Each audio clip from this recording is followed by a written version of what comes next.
கிட்டத்தட்ட 75 வங்கதேச குற்றவாளிகள் தலைமறைவு, நாட்டின் பாதுகாப்பு அச்சுறுத்தல். மிக ஆபத்தான விஷயங்க. இது எப்படி உளவுத்துறை, காவல்துறை, என்ன நாட்டின் பாதுகாப்புக்கு எந்தெந்த துறைகள் ரொம்ப மிக முக்கியமோ அந்த துறைகள்லாம் எப்படி இதை விட்டுதுன்னு தெரியல. அதாவது தமிழ்நாட்டின் மிக முக்கிய பொறுப்பின் இருக்கக்கூடிய வீட்டுக்குள்ளே இருக்கிறவரா, ரெண்டாவது இந்த நாட்டிற்கு மிகப்பெரிய, அதாவது தமிழ்நாட்டுக்கு ஒரு ஒரு மிகப்பெரிய சம்பவம் ஒன்று நடந்திருக்குது. இது எத்தனை ஊடகம் பேசிச்சு, எத்தனை ஊடகம் இதை பற்றி விவாதித்தாங்க, இல்லை இந்த விஷயம் எத்தனை ஊடகங்கள் வெளில விட்டதுன்னு தெரியல. அந்த காக்கி யூனிஃபார்ம் போடும்போதே ஆட்டோமேட்டிக்காக வரக்கூடிய ஒரு உணர்வுன்னு வச்சுங்க. ஐடி கம்பெனியில் வேலை செய்கிறவங்க நைட் டிவிக்கு கற்றுங்கன்ட்டு, அதே மாதிரி கோயம்புத்தூரில் ஐடி கம்பெனி எழுத்து விட்டாங்க. பைஜூஸ்னு ஒரு ஐடி கம்பெனி இருந்தது, அதுவும் எழுத்து முடியாச்சு.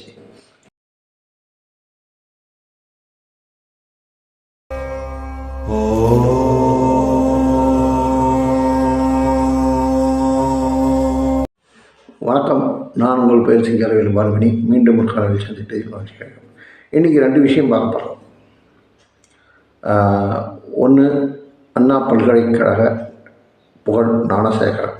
ரெண்டாவது, இந்த நாட்டிற்கு மிகப்பெரிய, அதாவது தமிழ்நாட்டுக்கு ஒரு ஒரு மிகப்பெரிய சம்பவம் ஒன்று நடந்திருக்குது. இது எத்தனை ஊடகம் பேசிச்சு, எத்தனை ஊடகம் இதை பற்றி விவாதித்தாங்க, இல்லை இந்த விஷயம் எத்தனை ஊடகங்கள் வெளில விட்டதுன்னு தெரியல. இதை பற்றி பேசுவோம். முதலில் நம்ம ஞானசேகரன் டாபிக், ஏன்னா இது எல்லாத்துக்கும் தெரிஞ்ச விஷயம். ரெண்டாவது விஷயம், நம்ம பேச போகிற விஷயம் தான் யாருக்கும் எத்தனை பேருக்கு தெரியுன்னு தெரியல. அது எவ்வளோ பெரிய ஆபத்தான விஷயன்றது இன்னும் யாருக்கும் தெரியல. அது ரெண்டாவது வரலாம். முதலில் ஞானசேகரன் எஸ்ஐடி விசாரணையில் இருக்கிறார். ஸ்பெஷல் இன்வெஸ்டிகேஷன் டீம் விசாரணையில் இருக்கிறாரு. அந்த விசாரணையில் இருந்து கொண்டு என்ன காவல்துறையை ஆட்டி படைக்கிறாரான்ற ஒரு சந்தேகத்தை நேற்று செய்தி பார்த்திங்கன்னா நமக்கு ஒரு அதிர்ச்சியாக இருக்கும். சைபர் கிரைம் டிஎஸ்பி, நான் ராகவேந்திர ரவின்னு தான் நினைக்கிறேன். அவர்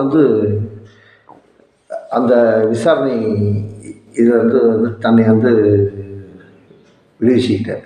ஆக்சுவலாக பார்த்திங்கன்னா இவர் அந்த விசாரணைக்கு பண்ண முடியாதுன்னு போயிட்டாரா, இல்லை எப்பா சாமி ஆளை ஒழுங்காக எனக்கு போலீஸ் வேலையே வேணான்ட்டு போயிட்டாரான்றது தான் தெரியல.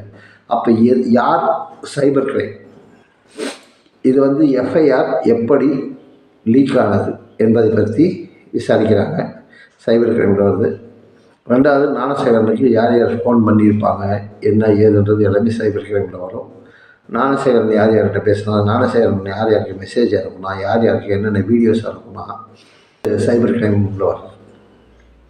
இப்போ cyber crime DSP Raghavendra Ravi அவர்கள் இந்த விசாரணை நான் வெளில போகிறன்றது இவர் விசாரணையை விட்டு இந்த ஸ்பெஷல் டீம் விசாரணையிலேருந்து வெளில போகிறாரா, இல்லை வேலையை விட்டு வெளில போகிறாரான்னு தெரியல, ரிசைன் விட்டு போகிறாரான்னு தெரியல. இளம் அதிகாரி ராகவேந்திரா ரவின்றவர் பார்த்திங்கன்னா மிக இளம் அதிகாரி. எப்பயுமே புதுசாக வர போலீஸ் ஆஃபீஸர் சினிமாவில் வர மாதிரி விரைப்பாக இருப்பாங்க.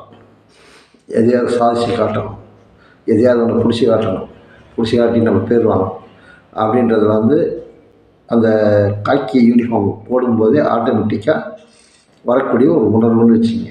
இதில் இந்த ராகவேந்திரா ரவியும் விதிவிலக்காக இருக்கிறதுக்கு வாய்ப்பு இல்லை.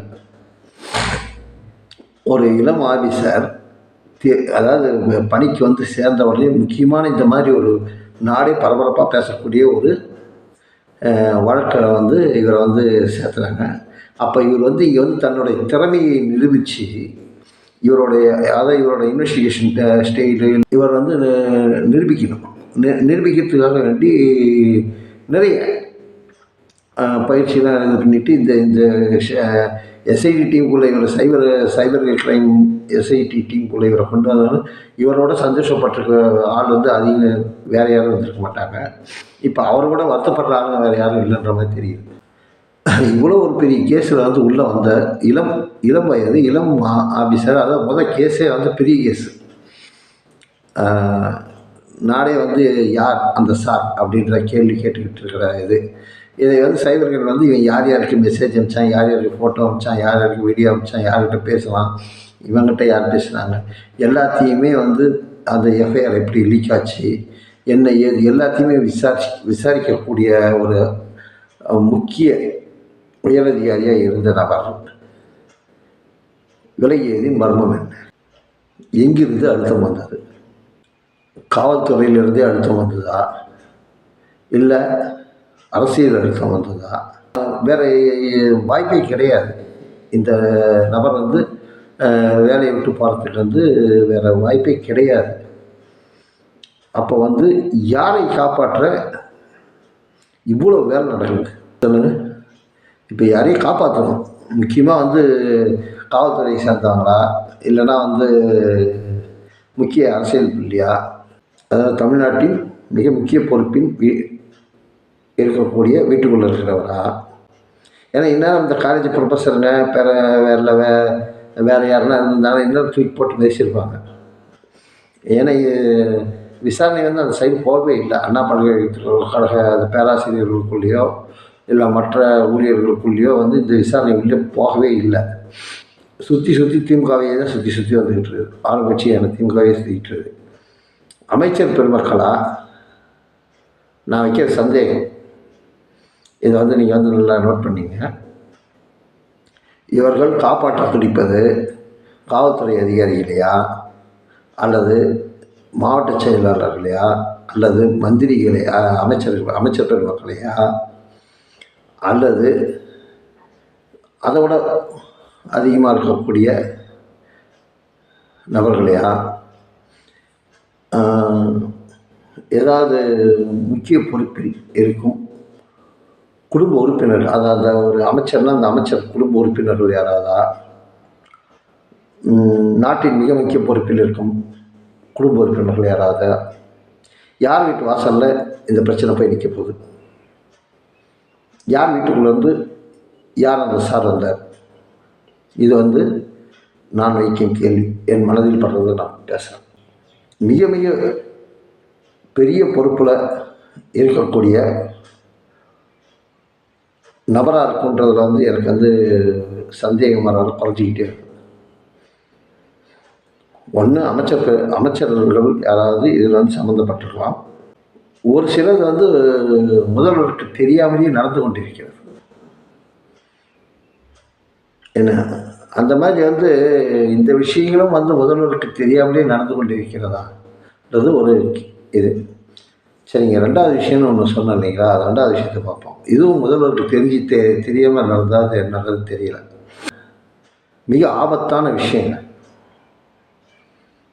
இது. வந்து எப்படி வந்து உளவுத்துறை, காவல்துறை, என்ன நாட்டின் பாதுகாப்புக்கு வந்து எந்தெந்த துறைகள் வந்து ரொம்ப மிக முக்கியமோ அந்த துறைகள்லாம் எப்படி இதை வந்து விட்டுதுன்னு தெரியல. வங்கதேச கைதிகள் 75 பேர் வந்து தமிழ்நாட்டில் வந்து மாயமாக போயிருக்கிறாங்க. அதாவது குற்றவாளிகள், வங்கதேசத்தில் குற்றவாளிகள்னு அறிவிவிட்டு அவங்க அங்கேருந்து இங்கே வந்து இருந்து அவங்க இங்கே தான் இருக்கிறாங்கன்றது தெரிஞ்சு அவர்களை வந்து கைது பண்ணியிருப்பதாக நான் நினைக்கிறேன். இல்லைன்னா அவங்க வந்து மிஸ்ஸிங்கிற விஷயம் வெளியே தெரியாமல் போயிடும் இல்லையா. இப்போ அவங்கள வந்து கைது பண்ணலன்னு வச்சுக்கோங்க, இப்போ அவங்க வந்து மிஸ்ஸிங் ஆனாங்கன்ற விஷயமும் வெளில வராது. இப்போ வந்து அந்த 75 வங்கதேச குற்றவாளிகள் தப்பித்து போயிருக்கிறார்கள். அவங்க யாருன்னு தெரியாது, அவங்க புகைப்படம் கிடையாது, அவங்களோட பாஸ்போர்ட்டோ அவங்களோட எந்த விதமான இதுவுமே கிடையாது. அந்த தப்பித்து சென்ற 75 குற்றவாளிகள், வங்கதேச குற்றவாளிகள், இவர்களை பற்றின எந்தவித விவரமும் அரசிடமோ காவல்துறையிடமோ இல்லை உளவுத்துறையிடமோ இருக்கிறதா தெரியல. ஏன்னா இந்த விஷயம் வந்து வெளியில் அதிகம் பேசவே படலை, எந்த ஊடகமும் இதை பேசலை. இது வந்து இப்போ இவங்க தப்பிச்சு போயிட்டாங்க. இவங்க தப்பிச்சு போனவங்க எங்கே இருக்கிறாங்க? தமிழ்நாட்டில் வந்து எந்தெந்த மாநிலத்தில் போய் இருக்கிறாங்க? எனக்கு தெரிஞ்சு வந்து திருப்பூரில் இருக்கிறதுக்கு ஓரளவுக்கு வாய்ப்புகள் உண்டு. காரணம், திருப்பூர் வாழ்க்கை ஸ்டைலில் சொல்லிடுறேன். வேலைக்கு யார் வந்தாலும் எடுத்துக்குவாங்க. அந்த ஒரு குறிப்பிட்ட சமூக மக்கள் தான் இங்கே வந்து பெரும் முதலாளிகளாக இருக்காங்க. அவங்க எப்படின்னா வந்து அவங்களுக்கு வந்து பணம் காசு கம்மியாகணும், சேம் டைம் வந்து பார்த்திங்கன்னா வேலைக்கு ஆள் மாடு மாதிரி வேலை செய்யறதுக்கு ஆள். அதனால் யார் வந்தாலும் வேலைக்கு எடுத்துக்காங்க. ரெண்டாவது உள்ளே தான் தங்கிக்கணும், கம்பெனி உள்ளே தான் தங்கணும், வெளியில் போகக்கூடாது. ஏன்னா உள்ளுக்குள்ளேயே கேண்டீன் இருக்கும், உங்களுக்கு சாப்பிட்டுக்கலாம். எல்லாம் நீங்கள் கொண்டு போகிற துணியை வச்சுட்டு உள்ளுக்குள்ளேயே அறையை கொடுத்துருவாங்க. சாப்பிட்டு விட்டு நீங்கள் வெளி உலகத்துக்கு நீங்கள் வரணும்னு அவசியம் கிடையாது. இப்போ இந்த மாதிரி 75 குற்றவாளிகள் இந்த மாதிரி ஒரு ஊர்லேயும் இந்த மாதிரி ஒரு இடம் கிடைக்கும்போது அங்கே போய் தங்கிட்டாங்கன்னு வச்சுக்கிங்க.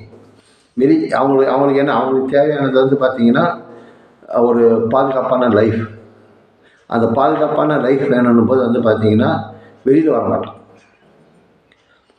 வெளியில் வரணுன்னாலும் இரவு நேரத்தில் தான் வர முடியும். அது இரவு நேரத்தில் வரணுன்னா வாட்ச்மேன்கிட்ட சொல்லி ஆகணும். அவன் வாட்ச்மேன் வந்து ஃபேக்ட்ரி மேனேஜர்கிட்ட பர்மிஷன் கேட்பான்.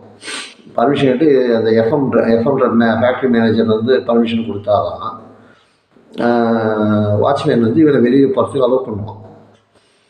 இவ்வளோ விஷயங்கள் இருக்குது. அப்போ வந்து இவர்கள் வந்து இந்த மாதிரி பாதுகாப்பான ஒரு, அதாவது இவங்களுக்கு வந்து தமிழ்நாட்டில் இருக்கிற முதலாளிகள், இந்த மாதிரி டெக்ஸ்டைல் முதலாளிகளுக்கு வந்து கஷ்டப்பட்டு நல்ல மாடு மாதிரி வெயிட்டு தூக்கி வேலை செய்யக்கூடிய ஆட்கள் வேணும்.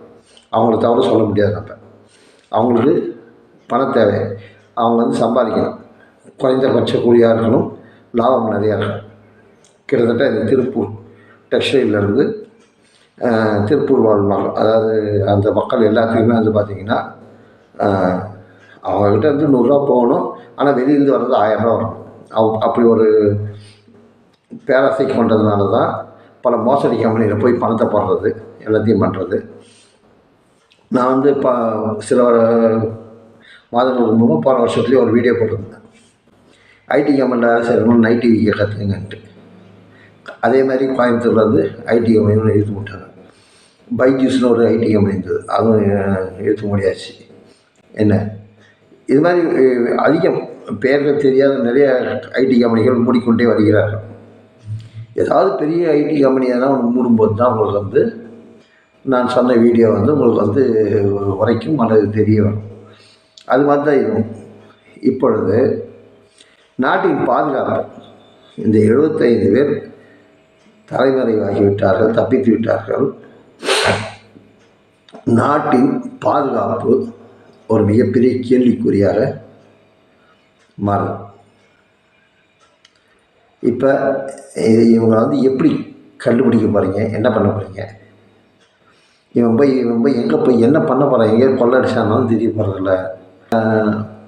அது சம்மந்தப்பட்ட நபரோட ஆதாரங்கள் ஏதாவது நம்மகிட்ட இருந்ததுன்னா, ஒரு அட்லீஸ்ட் ஒரு கைரேகை இருந்ததுன்னா கூட, எங்கேயா திருநானோட கைரேகையை வச்சு கண்டுபிடிக்கலாம்.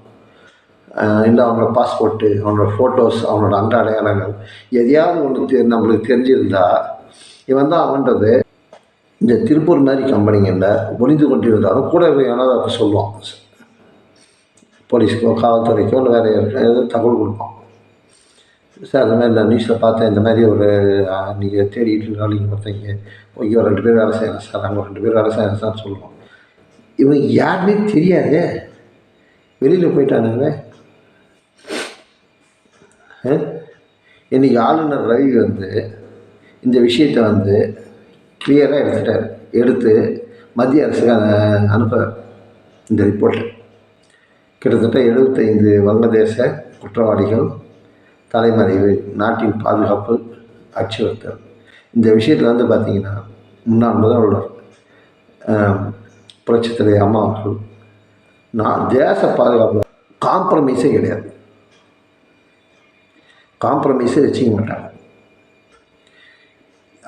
நம்ம இவர் கலைஞர் இருந்தார் இல்லைங்களா, கலைஞர் வந்து பார்த்திங்கன்னா ஒரு தடவை விடுதலை புலிகள் வந்து இதில் இருக்கும்போது விடுதலை புலிகளுக்கு வீர வணக்கம்னு சொன்னார். அந்த ஒரே ரீசன்னால் என்ன சட்டப்பிரிவு 356வது பிரிவின்படி வந்து பார்த்திங்கன்னா இவரோட ஆட்சியை கலைச்சாங்க. 2 முறை ஆட்சி கலைக்கப்பட்டிருந்தது. திமுகவோட ஆட்சி 2 முறை கலைக்கப்பட்டது. ஒரு வீர வணக்கம் செலுத்துனதுனால கலைஞரின் வீர வணக்கம் அவரோட ஆட்சியவே முடிச்சுது. இப்போ இந்த 75 பேர் மாயம் ஆளுநர் ரவி இந்த அறிக்கையை தயார் செய்து டெல்லிக்கு அனுப்பிவிட்டார். ஏன் இதை பற்றி இன்னும் அண்ணாமலை பேசுகிறது தான் தெரியும். அண்ணாமலையோ இல்லைன்னா வந்து சீமானோ இவங்களாம் என்ன ஏன் பேசுகிறதுன்னு தெரியல.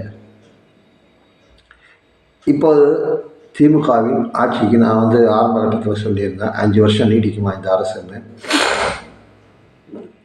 இந்த பிரச்சனை மோடி வரை சென்றால் திமுகவின் 5 ஆண்டு கால ஆட்சின்றது இந்த 4வது ஆண்டில் ஒரு கேள்விக்குறியாகவே மாறும். திமுக ஆட்சியின் தலைக்கு மேல் கத்தி தொங்கிக் கொண்டிருக்கிறது. இந்த 75 பேர் விஷயத்தில் வந்து மத்திய அரசு என்ன முடிவு எடுக்கிறதுன்றது இது வந்து சாதாரண விஷயம் கிடையாது. நாட்டின் பாதுகாப்பு விஷயம். ஒரு மக்களும் சுதந்திரமாக போயிட்டு வரணும்னு நினைக்கக்கூடிய விஷயம்.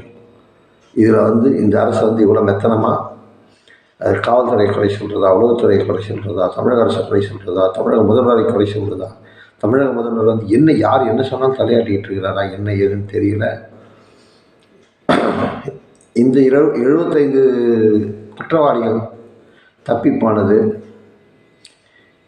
இந்த நான் சொன்ன மாதிரி 5 ஆண்டுகள் இந்த ஆட்சி நீடிக்குமா அப்படின்றது வந்து இல்லை இந்த 4 ஆண்டுலேயே முடிஞ்சிருமா அப்படின்றதும் ஒரு கேள்விக்குறியாக வைத்துக்கொண்டு இந்த காணொலியிலிருந்து விடைபெறுகிறேன்.